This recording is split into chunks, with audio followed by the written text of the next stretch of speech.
Bendiciones, buenas noches, reciban un cordial saludo. Bienvenidos a la última sesión de nuestra competencia transversal de cultura física. Las recomendaciones de la sesión: tener el micrófono silenciado, la cámara apagada y levantar la mano para pedir la palabra. La agenda es la siguiente.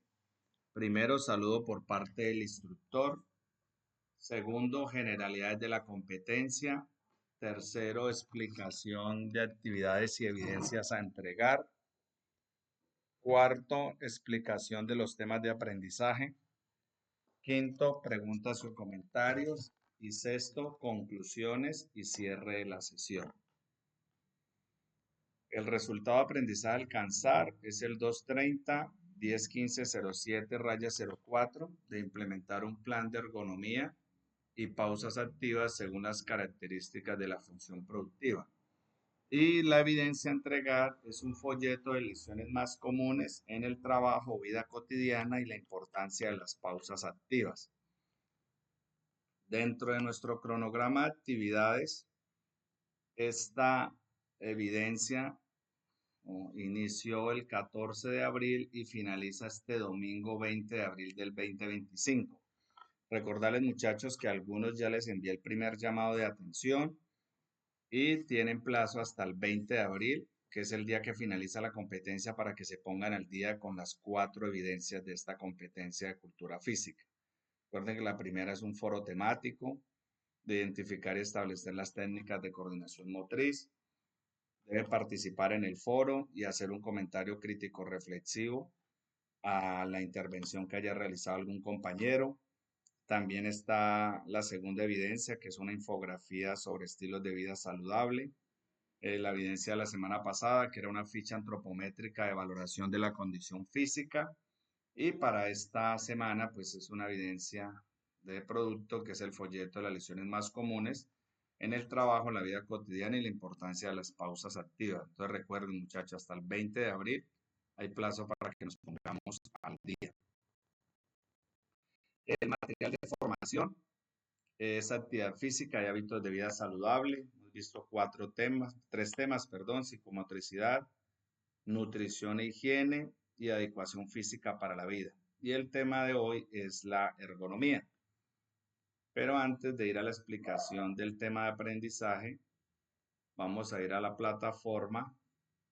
Voy a pasar al rol aprendiz, como para que ustedes puedan visualizar mi pantalla como si estuvieran en sus propias plataformas. Recuerden que en la fase 4 de evaluación está la actividad de proyecto número 6 y ahí encontramos el material de formación, que es actividad física y hábitos de vida saludable. Damos clic y damos clic también para acceder al recurso educativo. Aquí están nuestros 4 temas. Damos clic en ergonomía y aquí está la información del material que ustedes deben estudiar. De higiene postural, vamos a hablar sobre, hay algunos anexos como que es la ergonomía en el puesto de trabajo. También hay otro anexo de ergonomía en el puesto de trabajo. Que acá están. Estos son los 2 anexos que ustedes deben descargar para poder desarrollar su evidencia. La guía de aprendizaje. Tenemos la actividad de aprendizaje, que es identificar la higiene postural y pausas activas correctas para el desempeño del área ocupacional. La duración es de 12 horas. El material de formación a consultar, ya sabemos que es actividad física y hábitos de vida saludable en el tema de ergonomía. Y el folleto de lesiones más comunes en el trabajo, vida cotidiana y la importancia de las pausas activas es nuestra evidencia. Los lineamientos generales para la entrega de la evidencia son: el producto a entregar es el folleto, el formato es en PDF y la extensión es de 6 páginas máximo. Recuerden que acá en la plataforma, después de leer el material de formación, tienen la guía de aprendizaje para que la descarguen y ya está habilitada la actividad de la evidencia. Recuerden que deben dar clic y agregar la entrega. Y si quieren me pueden hacer algún comentario y pueden y adjuntan la evidencia. Recuerden que el archivo en PDF máximo 6 páginas y le dan clic en enviar. Pasamos a la explicación del tema de aprendizaje, en donde nosotros hemos hablado de la seguridad y salud en el trabajo. Ya la definición la vimos. Sabemos que en conclusión lo que busca esta disciplina es prevenir las lesiones, que son los accidentes de trabajo y las enfermedades laborales, que son causadas por todos esos peligros a los que nosotros estamos expuestos. Físicos, químicos, biológicos, mecánicos, eléctricos, locativos, ergonómicos y psicosociales. Hoy nos vamos a enfocar en esos peligros ergonómicos, o también llamados hoy en día biomecánicos, por una guía técnica colombiana que las pidió el ICONTEC, que es el Instituto Colombiano de Normas Técnicas y Certificación, que es la GTC 45, que es la guía para la identificación de los peligros, la evaluación y valoración de los riesgos en materia de seguridad y salud en el trabajo. Entonces, la ergonomía es un área de la seguridad y salud en el trabajo, así como hemos hablado de la medicina preventiva, que se encarga del diagnóstico, prevención y control de enfermedades de origen común, medicina del trabajo, que se encarga del diagnóstico, prevención y control de enfermedades de origen laboral, y la higiene y la seguridad industrial, que se encargan de identificar esos peligros, valorar los riesgos para evitar enfermedades laborales y accidentes de trabajo. Y la ergonomía, que es una disciplina también que hace parte o es un área de la seguridad y salud en el trabajo, que ya se encarga del diseño de los lugares de trabajo, de las herramientas, de las tareas, de modo que coincidan con las características fisiológicas, o sea, del funcionamiento de nuestro cuerpo, anatómica, o sea, de la parte física, psicológicas, de la parte mental, y las capacidades de los trabajadores que se verán involucrados. Entonces vamos a hablar de la silla ergonómica, del análisis del puesto de trabajo, de la higiene postural, del levantamiento de cargas y demás. La postura es la posición que el cuerpo adopta en el espacio, mantenida por la contracción muscular. Nosotros debemos tener una buena higiene postural. Entonces se habla de una postura adecuada que permite realizar las tareas habituales, laborales y recreodeportivas de una manera segura, previniendo estas lesiones que vamos a hablar, de todas las lesiones musculoesqueléticas, como lo son esguinces, luxaciones, fracturas, hernias discales y demás. Que estas enfermedades están en un decreto que es el 1477 del 2014. Este decreto establece la tabla de enfermedades laborales para Colombia.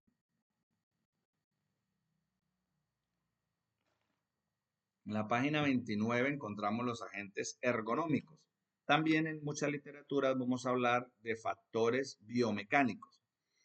Entonces está el decreto, perdón, que es por el cual se expide esa tabla y aparecen unas enfermedades laborales. Como según la ley 1562 del 2012, la enfermedad laboral es la contraída como resultado de la exposición a los factores de riesgos que son inherentes a la actividad laboral o del medio en que el trabajador se ha visto obligado a trabajar. Aquí tenemos los agentes o factores o peligros químicos, físicos, biológicos, psicosociales y ergonómicos. Los psicosociales son los que generan, digamos, el estrés laboral, que hay una resolución que es la 2646 del 2008, que obliga a los empleadores a realizar una batería de riesgo psicosocial para prevenir ese estrés laboral.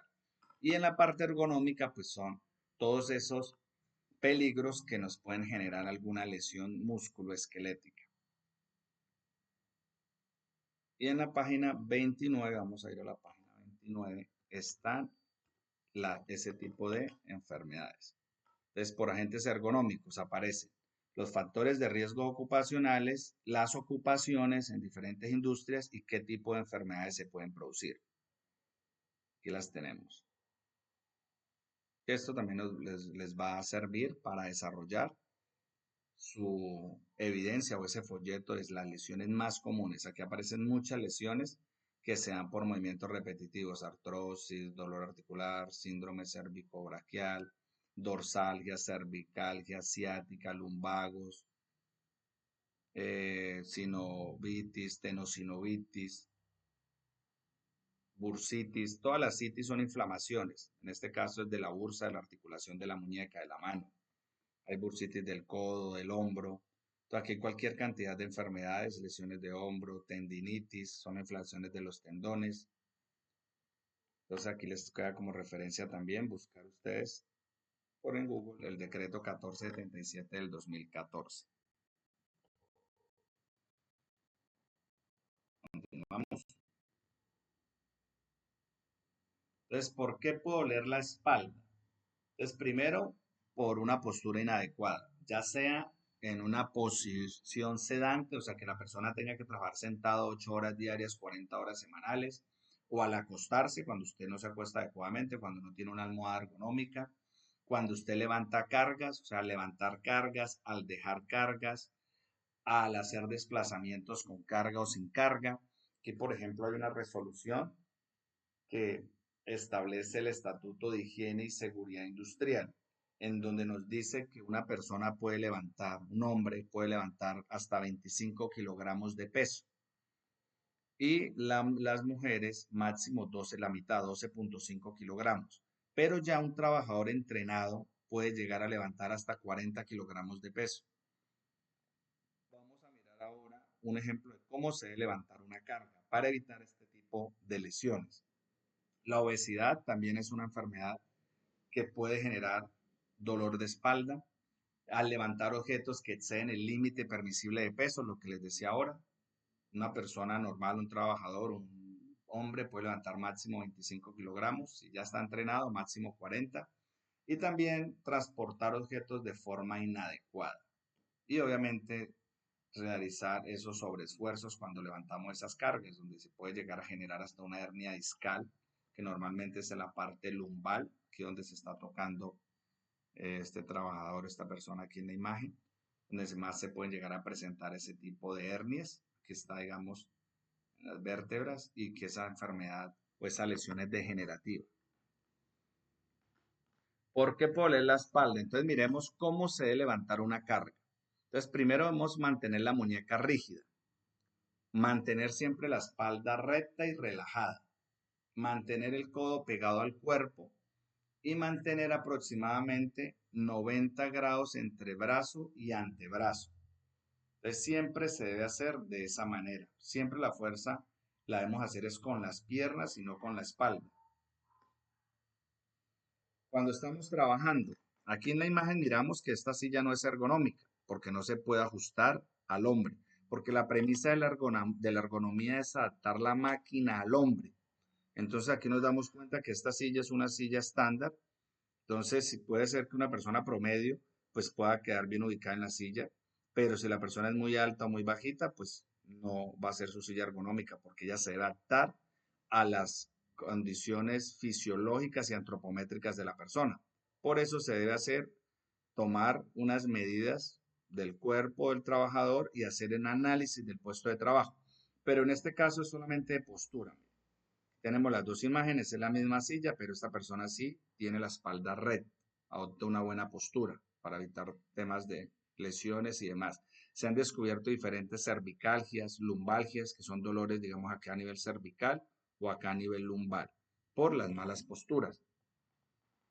Hablemos de esa silla ergonómica que se adapte a la persona, es aquella en donde el asiento es regulable en la altura, podemos subir o bajar, que la base del asiento también es regulable en profundidad, o sea, podemos llevarlo hacia adelante, hacia atrás, porque en esta zona poplitea, que es aquí debajo de la rodilla, nunca puede quedar haciendo tensión. O sea, se debe evitar la presión del asiento sobre la parte posterior de la rodilla.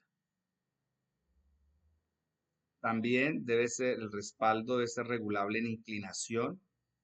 Y también, pues por la tecnología, hay algunas sillas que tienen un respaldo de un sistema sincro, en donde hay una sincronía entre la espalda del trabajador y el respaldo. Y cómo debe ser también el respaldo de la silla. Debe ajustarse o adaptarse a las formas de la espalda y especialmente aquí en la zona lumbar, que es donde más lesiones se puede dar por usted estar sentado. También tener en cuenta que la enfermedad laboral se da en el tiempo, ¿no? No quiere decir que una persona estuvo 8, 15 días o 2, 3 meses con una mala postura y va a desencadenar una enfermedad laboral, ¿no? O sea, con el tiempo, digamos, pueden ser, bueno, todo depende también de los órganos, del tipo de persona, del peso, de diferentes factores, pero si sean en el tiempo, 5, 10, 8, 15, 20 años que una persona esté expuesta a ese factor de riesgo y se pueda enfermar. También es importante tener como medida preventiva los exámenes médicos ocupacionales. Hemos hablado sobre esa resolución 2346 del 2007 que obliga a los empleadores a realizar los exámenes médicos ocupacionales de ingreso, periódicos y de retiro, donde a usted le realizan fuera de esos exámenes clínicos o paraclínicos, fuera de las valoraciones complementarias, se hace una valoración osteomuscular para detectar posibles problemas de espalda o de la columna, en este caso, digamos, para una persona, digamos, que va a ocupar un cargo administrativo y que deba trabajar sentado 8 horas diarias, más de 40 horas semanales. También tenemos el otro caso de la bipedestación, o sea, cuando tenemos la posición de pie. Si la persona tiene que laborar en esta posición, pues también debemos tener una buena higiene postural, en donde debemos tener siempre la espalda recta, muchachos, para evitar todos esos problemas aquí en la parte cervical. Higiene postural. Tenemos algunas imágenes, digamos acá, donde hay una distensión o un desgarro que se produce por el levantamiento inusual o más bien equívoco o de forma inadecuada cuando nos damos cuenta que la persona está realizando acá la fuerza no en las piernas y no con la espalda, no como mirábamos en la secuencia anterior. Entonces se puede dar una hernia discal, una lesión a nivel de la parte lumbar. Cuando la posición sedente, que está sentado, mira, aquí está casi acostado, entonces tiene problemas de espalda. También al conducir, si nuestra silla no es ergonómica, si no se adapta a nuestras condiciones, pues puede pasar lo que le pasa ahí en la imagen al conductor. También cuando se realiza servicios generales, cuando las herramientas no son adecuadas, en este caso la escoba, el mango es muy corto, entonces la persona debe adoptar esta postura, eso también se debe tener en cuenta. Y también al dormir. Tenemos otras imágenes, malos hábitos, por ejemplo, esta persona también la escoba es muy pequeña. Se tiene el mal hábito, mire, de contestar el teléfono y aquí está sufriendo en la parte cervical. Aquí tenemos cuando se hace presión en la muñeca, que vienen todos, bueno, los movimientos repetitivos que se realizan, digamos, en el teclado y puede desencadenar esa enfermedad llamada el síndrome del túnel del carpo, que ahorita vamos a hablar de esa enfermedad, que es muy común, digamos, en los que manejamos computadores portátiles, pues especialmente teclado del computador, por esos movimientos repetitivos y por hacerle presión a la muñeca. Tenemos otra imagen acá también, donde la secretaria tiene el mal hábito de contestar el teléfono y adoptar esta posición. Y ya lo hacen de forma espontánea. Entonces puede llegar a generar un tipo de escoliosis. A nosotros los hombres, digamos, cuando tenemos el mal hábito de sentarnos siempre con la billetera, lo que puede llegar a causar en nuestra columna. Aquí también miramos la presión que se le hace acá a los antebrazos. Cuando tenemos el mal hábito de trabajar no en un escritorio, sino en una silla que no es ergonómica, un mueble, entonces mire cómo se le hace presión en la muñeca aquí en esta parte y puede generar esa lesión en el nervio mediano. También cuando tenemos la silla ergonómica, pero no nos sentamos, o sea, no tenemos una buena higiene postural, lo mismo pasa con el tema de los pies.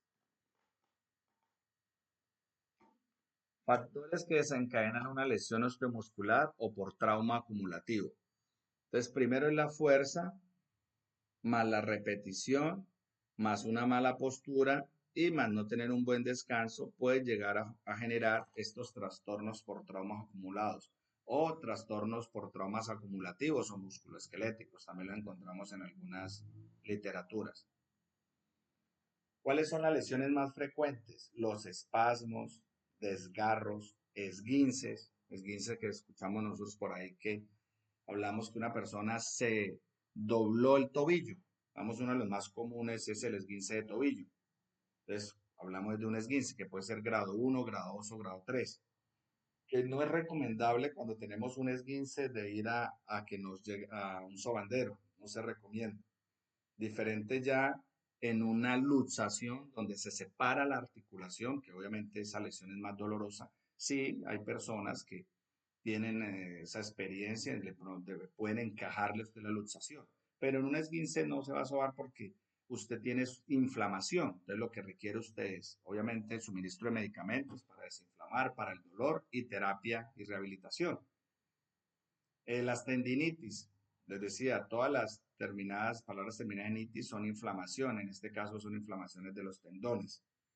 Las lumbalgias son los diferentes dolores a nivel de la parte lumbal, por la mala postura, por los sobreesfuerzos, movimientos repetitivos.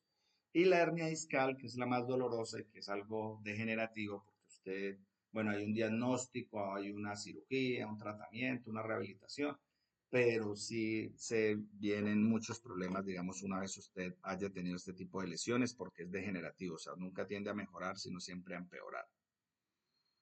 Otro tipo de lesiones osteomusculares, acá tenemos el síndrome del túnel del carpo bilateral y la tendinitis.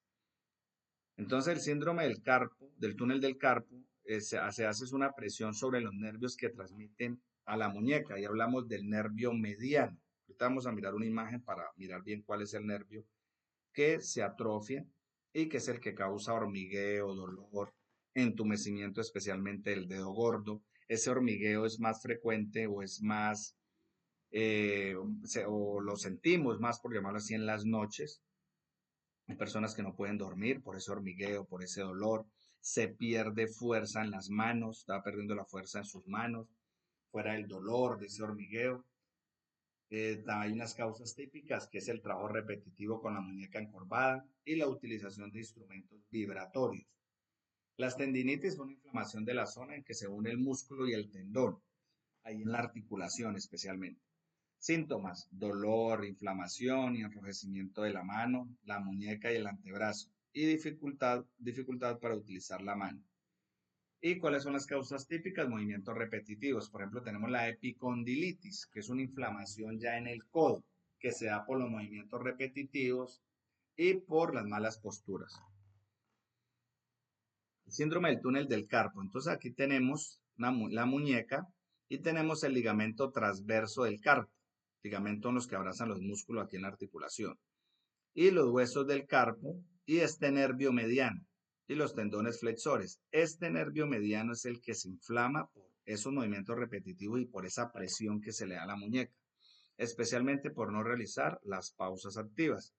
No realizar pausas activas. Yo por ahí con la líder de la ficha les envié unas diapositivas de una información acerca de esas pausas activas y ahorita al finalizar vamos a realizar una pausa activa.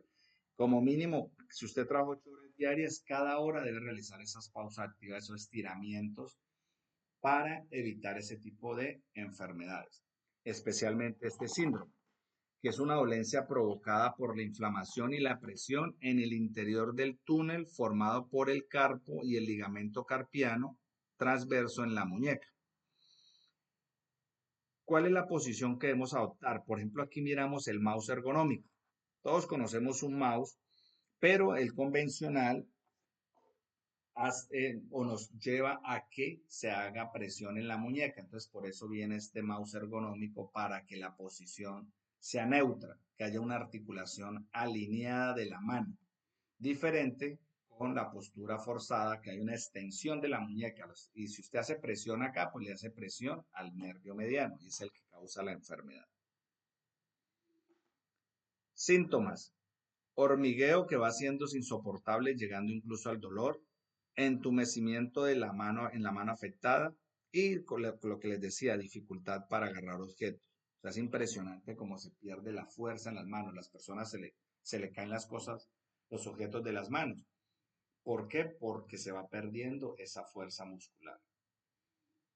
En los dedos, especialmente en la parte distal, tenemos distal, media y próxima, en la parte distal de los dedos, un adormecimiento, cosquilleo, sensación de hinchazón de la mano, un dolor inexplicable, debilidad del pulgar al pellizcar. Entonces, por eso cuando se hace el estiramiento, se debe hacer también estiramiento dedo por dedo y especialmente en ese dedo pulgar. El diagnóstico. Hay unos pequeños test, unas pruebas que realizan, digamos, los médicos generales para determinar si hay una presunción de la enfermedad. Entonces, si usted llega y siente que se le duelen las manos, un hormigueo, entonces usted le comenta al médico general y él le practica estos dos test. El primero, el test de Tinel, en donde, como está en la imagen, lo que se hace es con el dedo índice y medio realizar pequeñas percusiones, o sea, pequeños golpes ahí en la muñeca para ver si el paciente siente como unos corrientazos. Entonces, si siente los corrientazos, hay presunción de que pueda tener ya de manera incipiente la enfermedad. Lo mismo con el test de Fallen, que lo que debemos hacer, y lo podemos hacer ahora si quieren, usted coloca las manos en esa posición y espera un minuto en esa misma posición, y si luego de volver a colocar sus manos en una posición normal siente un hormigueo, quiere decir que también hay una presunción o que de manera incipiente está iniciando la enfermedad. Entonces, cuando estos dos test son satisfactorios, por decir algo así, o dan positivo, entonces ya lo envían a usted con el fisiatra, que ya es un médico general especialista en fisiatría, en rehabilitación, y le realiza este examen, que es una electromiografía de miembros superiores, que es un examen doloroso, lo digo por experiencia propia, es muy incómodo. Y ahí se determina si usted si está iniciando la enfermedad, o sea, que sea de manera incipiente, o si es leve, moderado o grave, que cuando ya es grave es cuando ya se debe operar. Entonces nosotros, y a veces solamente se da en una mano, digamos, si usted es de diestro, entonces muchas veces va de manera incipiente en la mano derecha, en la mano izquierda no, o tiene de manera leve en la mano derecha y en la mano izquierda de manera incipiente, apenas está iniciando. Entonces ahí es donde nosotros debemos tomar conciencia y empezar a realizar esas pausas activas cuando estemos trabajando. Y de también ir a terapia, ir ser juiciosos con las terapias, hacer los estiramientos, todo lo que nos envíe el fisioterapeuta. Porque cuando ya usted está en el nivel grave, es cuando ya lo tienen que operar. Y muchas veces el remedio, bueno, hay un dicho ahí que es más grave la, la cura que la enfermedad. Bueno, no recuerdo bien el dicho, me disculpa. Pero lo que sí he escuchado, y también hay algunas estadísticas en donde la gran mayoría de personas, un porcentaje muy alto de personas que se realizan esta cirugía, siguen con los síntomas, con los signos y síntomas, los mismos que tenía, a veces pueden aumentar.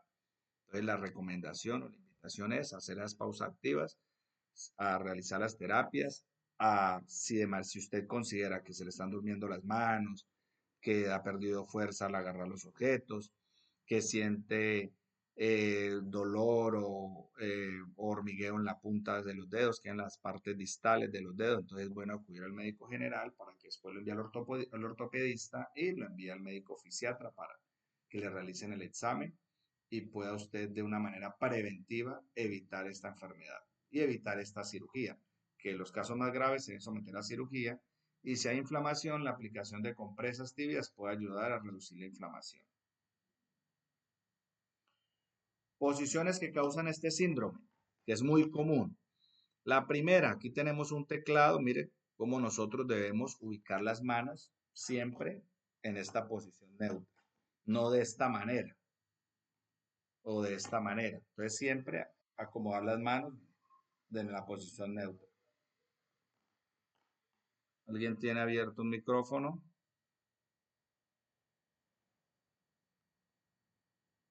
Muchachos, ¿tienen alguna pregunta, alguna duda, alguna inquietud hasta el momento?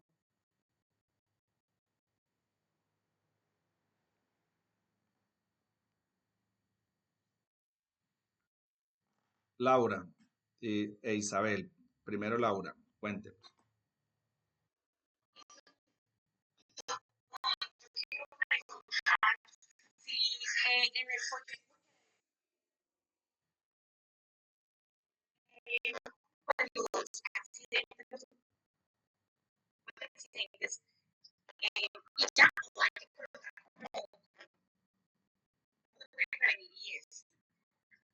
Pues, Laura, la verdad la escucho un poco entrecortado, pero recuerden que no, que vamos a hablar de las lesiones que se presentan más comunes en el trabajo en la vida cotidiana y la importancia de las pausas activas. O sea, sí hay que colocar, digamos, este tipo de lesiones de las que estamos hablando, el síndrome del túnel del carpo, de los espasmos, desgarros, esguinces, tendinitis, lumbalgias, hernias discales y de cómo se puede prevenirla, cómo se puede prevenir este tipo de enfermedades y cuál es la importancia de realizar esas pausas activas.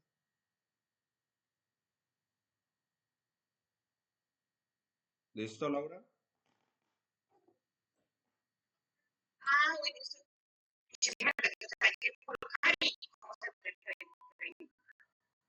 Sí, señora. Isabel tiene levantada la mano.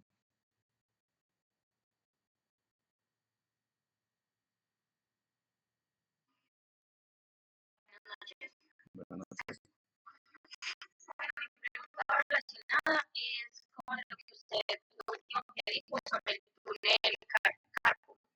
El síndrome del túnel del carpo.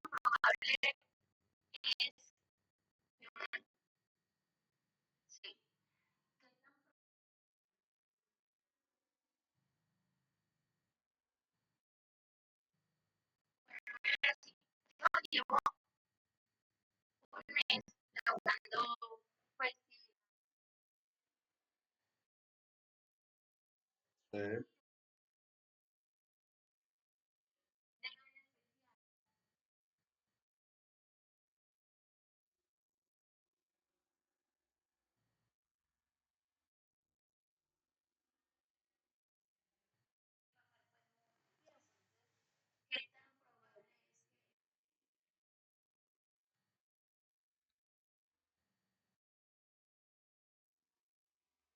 Bueno, buena pregunta. Resulta que hay un alto índice de que se presenta esta enfermedad, principalmente en las mujeres y también en las mujeres que son, bueno, que hacen labores en el hogar por ese movimiento repetitivo de las manos, al barrer, al trapear.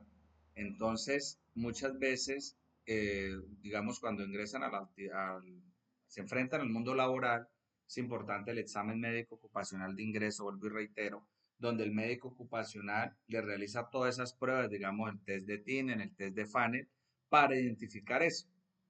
Si de pronto usted tenía, digamos, de manera incipiente, iba desarrollando la enfermedad por las labores que realizaba en el hogar o en otro trabajo, ¿no? Entonces, sí es posible que le ocurra eso. Digamos, ya usted en el computador y lleva un mes y por los movimientos repetitivos, y si usted no hace pausas activas, no hace los estiramientos, entonces puede ser que de manera incipiente le esté iniciando la enfermedad. Entonces, mi recomendación es, busque en Google, digamos, el test de Tine y el test de Fallen. Estos dos test que miramos acá, para que usted lo realice.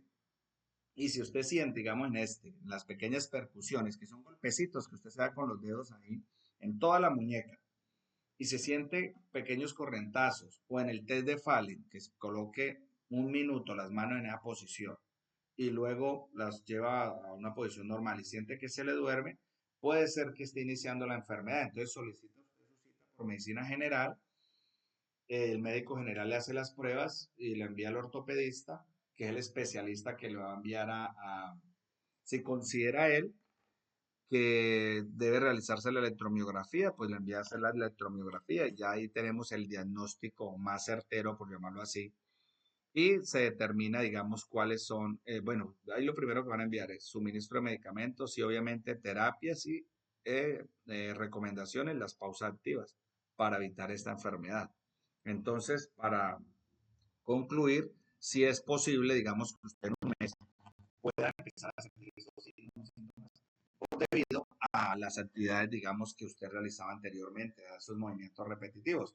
Por eso, la evidencia habla de lesiones más comunes en el trabajo o vida cotidiana, porque en la vida cotidiana también se puede dar.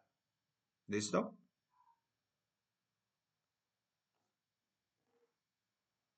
Listo, Isabel. Bueno, ¿alguien tiene alguna otra pregunta?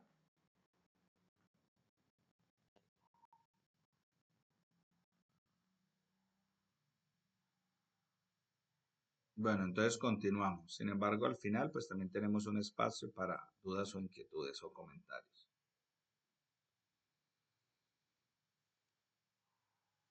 Y vamos acá. Entonces, las posiciones, ¿no? Miremos bien las imágenes.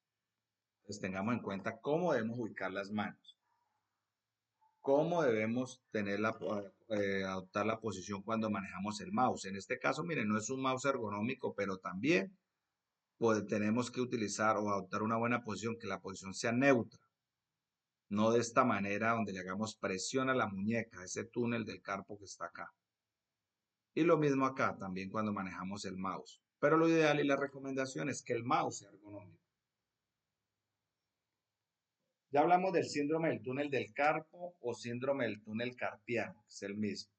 Vamos a hablar ahorita de la tendinitis, que es la inflamación del tendón, que es la estructura que une el músculo con el hueso. Generalmente aparecen por realizar un esfuerzo repetitivo o sobrecarga de una zona del cuerpo. Por una tendinitis en la rodilla, en el hombro, en la muñeca. La epicondilitis que se da es ya aquí en todo el epicóndilo, que es aquí en el codo, que es muy dolorosa. Es más, cuando usted inicia con movimientos repetitivos y no hace sus estiramientos, pausas activas, digamos, o se le puede diagnosticar un síndrome del túnel del carpo, después eso va subiendo y llega al codo, por yo lo digo así, o sea, perdón la expresión, pero después de la mano le pasa al codo con una epicondilitis y luego le puede subir al hombro y después hasta la parte cervical, el cuello y demás. Entonces, por ejemplo, para todo lo que son tendinitis, toda esta inflamación es importante, el estiramiento es clave. Es clave no solamente en las pausas activas, sino en estiramientos especiales que le enseña a uno la fisioterapeuta. Por eso es bueno ir al gimnasio. Eso es muy bueno. Yo lo digo por experiencia propia porque yo tenía de manera incipiente el síndrome del túnel del carpo. Me pasó lo mismo con la epicondilitis. Y la solución también fue el gimnasio.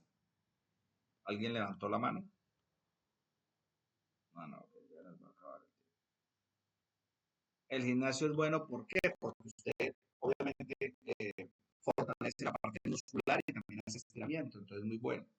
La tendinitis o la epicondilitis, algunos se le da al tenista o al golfista. En la lesión del tenis corresponde una lesión en la parte externa del codo, en la parte de afuera, y del golfista es en la parte interna del codo.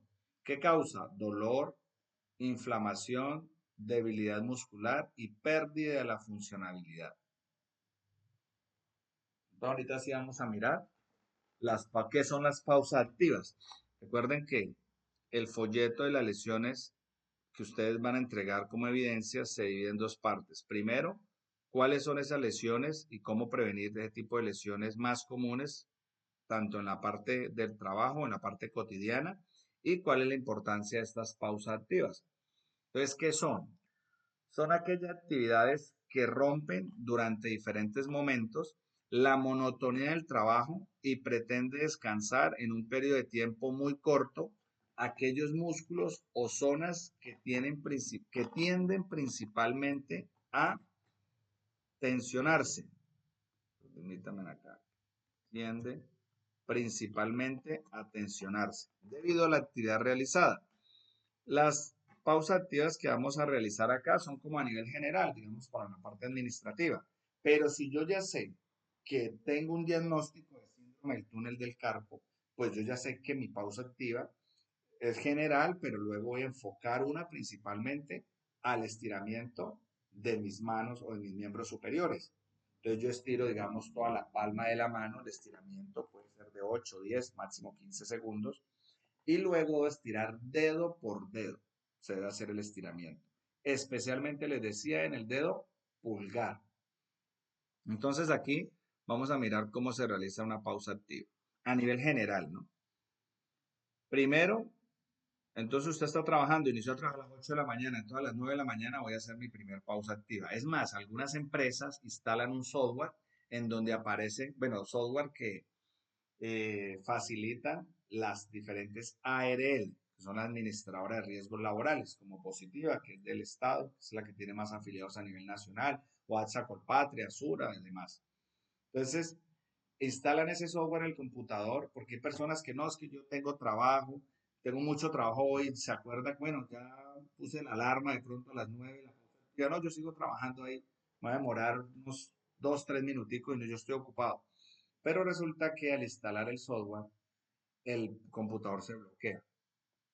O sea, sí o sí le aparece ahí el muñequito y le dice, bueno, vamos a realizar tal pausa activa. Si usted le dé escape, controlar, suprimir, nada. Tiene que esperar los minutos dependiendo del software y dependiendo de la pausa activa. Entonces, así sí o sí usted tiene que hacer la pausa activa, que es una buena medida que utilizan algunas empresas para evitar este tipo de enfermedades musculoesqueléticas. Entonces, vamos a hacer esta pausa activa. Entonces, primero debemos estirar las manos, o sea, unir los dedos y estirarlas, llevarlas hacia el frente y esperamos de 10 a 20 segundos. Este ejercicio se debe realizar 2 veces. En la segunda ya nos ponemos de pie y también entrelazamos los dedos y ya no los llevamos al frente, sino que los llevamos arriba. Estiramos, estiramos bien arriba. En el tercer ejercicio, bueno, de 10 a 15 segundos puede durar este ejercicio.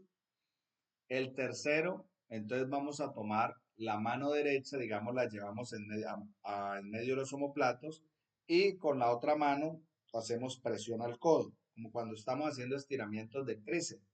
Pero también vamos a hacer una pequeña inclinación hacia el lado izquierdo para estirar toda la parte dorsal. En el ejercicio número 4 vamos también a estirar, entonces con la mano izquierda tomamos la mano derecha y la vamos a llevar arriba a estirar. Y luego cambiamos y el estiramiento puede durar de 10 a 20 segundos. Luego en el quinto ejercicio, de 3 a 5 segundos, nos ponemos de pie y elevamos los hombros y sostenemos allá de 3 a 5 segundos, bajamos los hombros y repetimos 3 veces. En el número 6 vamos a alar, digamos con la mano derecha, alamos la mano izquierda pero hacia atrás, la parte de atrás estirando, luego cambiamos de mano de 10 a 12 segundos cada brazo. La séptimo ejercicio. Por 10 segundos vamos a colocar la mano en esa posición como si estuviéramos orando y la sostenemos esa posición haciéndole presión en las palmas unos 10 segundos. Luego el octavo ejercicio ya giramos la mano hacia abajo y hacemos presión ahí durante 10 segundos. En el noveno ejercicio vamos a alternar los brazos, digamos, vamos a llevar el brazo derecho hacia arriba, el izquierdo abajo, luego cambiamos. Hacemos este ejercicio por cada lado de 8 a 10 segundos, hacemos presión. Lo mismo en el décimo, la persona sentada coloque, digamos, la pierna derecha por encima de la pierna izquierda, vamos a hacer presión con la mano y vamos a girar el tronco al lado contrario y luego cambiamos también de 8 a 10 segundos. Todos estos ejercicios máximo 15 segundos. Si usted lo quiere hacer, hágalos a 15 segundos cada uno. Luego en el número 11, también para estirar la espalda baja, esa zona lumbar. Entonces ahí sentados también vamos a hacer presión con las manos en la cintura, levantamos la cabeza, miramos hacia arriba y hacemos presión en la parte lumbar para estirar esos músculos de esa zona. Y por último, nos ponemos de pies y durante de 8 a 10 o 15 segundos vamos a sacudir las manos.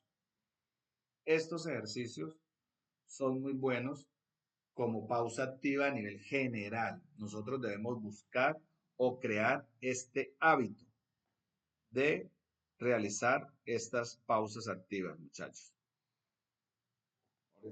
Ya para finalizar, ¿tenemos alguna pregunta, algún comentario?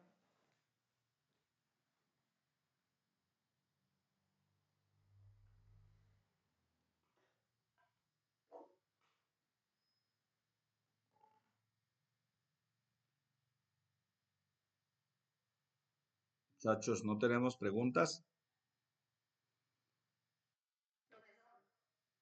Dígame, Janet.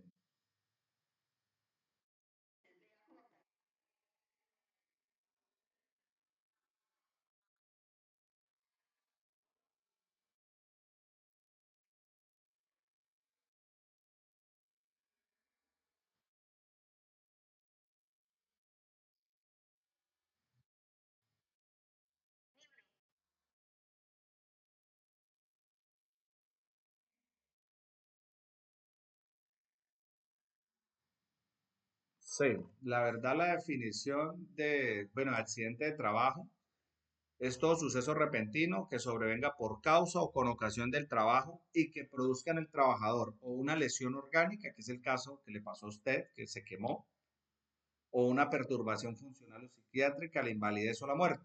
Y en realidad lo que busca esta disciplina, que anteriormente se llamaba salud ocupacional, porque después de la ley 1562 del 2012 hablamos es de seguridad y salud en el trabajo. Entonces, la persona o el responsable de ese sistema de gestión de seguridad y salud en el trabajo se encarga es de qué? De identificar los peligros, evaluar y valorar los riesgos, pero especialmente de prevenir el accidente dentro de la enfermedad laboral. Entonces, usted tiene toda la razón. Todo accidente se debe prevenir. Y hay muchas, y se hace de diferentes maneras. O sea, la jerarquización de los controles son o por eliminación, sustitución, controles de ingeniería, controles administrativos o el uso de elementos de protección personal.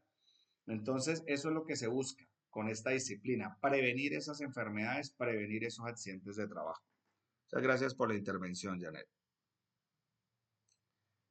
Listo, muchachos. Entonces, como conclusión y cierre de la sesión, podemos concluir que tenemos una evidencia que es un folleto de lesiones más comunes en el trabajo, en la vida cotidiana y la importancia de las pausas activas. Recuerden que tienen plazo hasta este domingo 20 de abril para que envíen esta evidencia. Para aquellos que deben algunas evidencias, que ya les hice el llamado de atención, tengan en cuenta que son máximo dos llamados de atención. Entonces, pónganse al día, muchachos. Recuerden que, bueno, ya están, vamos a 2 días de festivos, es Semana Santa, pero también tenemos el sábado y el domingo para que nos pongamos juiciosos y nos pongamos al día.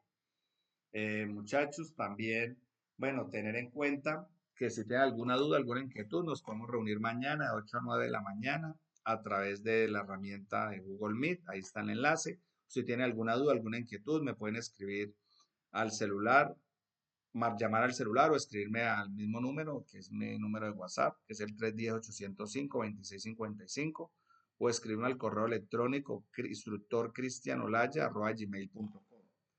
Muchachos, agradecerles por su participación, que tengan buena noche, una feliz Semana Santa y que Dios los bendiga.